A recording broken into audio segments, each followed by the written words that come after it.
दोस्तों welcome back to my channel. तो आपने ना बहुत बार सुना होगा कि कैबिनेट क्या होता है ना। आपने कैबिनेट का टर्म बहुत बार सुना होगा कि Karnataka CM leaders hold stock in Delhi for cabinet expansion.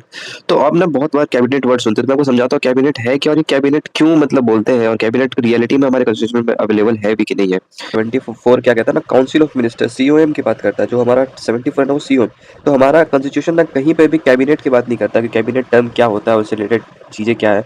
तो काउंसिल ऑफ मिनिस्टर आप हर जगह पढ़ोगे, कहीं भी पढ़ोगे तो काउंसिल ऑफ मिनिस्टर्स पढ़ोगे, appointment of other ministers by PM, council of ministers पढ़ोगे, आर्टिकल 75 कहता है। तो ये जो मिनिस्टर्स है ना, जो अदर अदर हेड में जो बड़े बड़े जो काम करते हैं, जो अलग से मतलब मिनिस्टर सेलेक्ट किए जाते हैं, जो कि बड़े बड़े यूनिट्स में, जैसे कि होम अफेयर्स हो गया, डिफेंस के लिए मिनिस्टर्स हो गए, रेलवे मिनिस्टर्स हो गए। तो ये सभी जो मिनिस्टर्स ना, जो बड़े बड़े हेड को स्टेट को देखते हैं, तो उनको हम लोग क्या कहते हैं ना, काउंसिल ऑफ मिनिस्टर्स कहते हैं, उनके ग्रुप को पूरे को।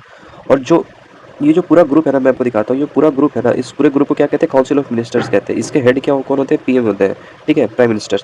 तो इसमें जो मेन हेड होते हैं, जो कि सारे मिनिस्टर्स को होल्ड करते हैं, जो मेन हेड हो गए, तो जो मेन हेड होते हैं उसको हम लोग कहते हैं cabinet ministers. Head of important ministries like home हो गया, एक्सटर्नल अफेयर्स हो गए, आपका डिफेंस हो गया, ये सब, ठीक है।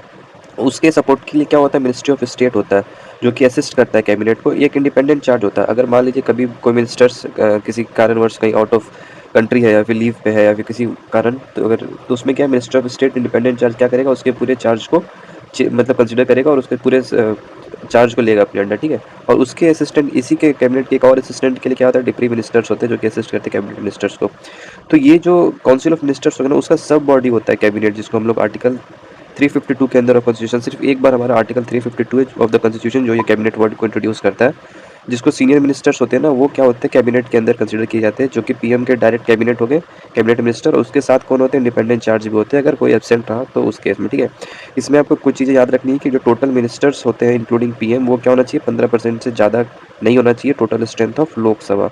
और जो मिनिस्टर्स होना चाहिए ना, वो क्या है ना, either house of the parliament के मिनिस्टर्स भी मतलब बिलोंग होने चाहिए, मतलब होनी चाहिए उसमें। अगर वो मिनिस्टर्स नहीं है तो उसको 6 महीने के अंदर मिनिस्ट्री अपने मतलब किसी भी हाउस के अंदर मिनिस्टर कंसिडर करना है। तो आप इस पेज का स्क्रीनशॉट ले लो, ये बहुत इंपॉर्टेंट कंसेप्ट है। और आप ऐसे ही नोट्स के लिए मेरे, और ऐसे ही मैं आपको हर एक टॉपिक और उससे रिलेटेड कंसेप्ट मैं आपको अपने यूट्यूब चैनल और अपने इंस्टाग्राम चैनल पे अपने समझाता हूँ। तो आप इसको जरूर जरूर फॉलो कर लो और like and share. Thank you.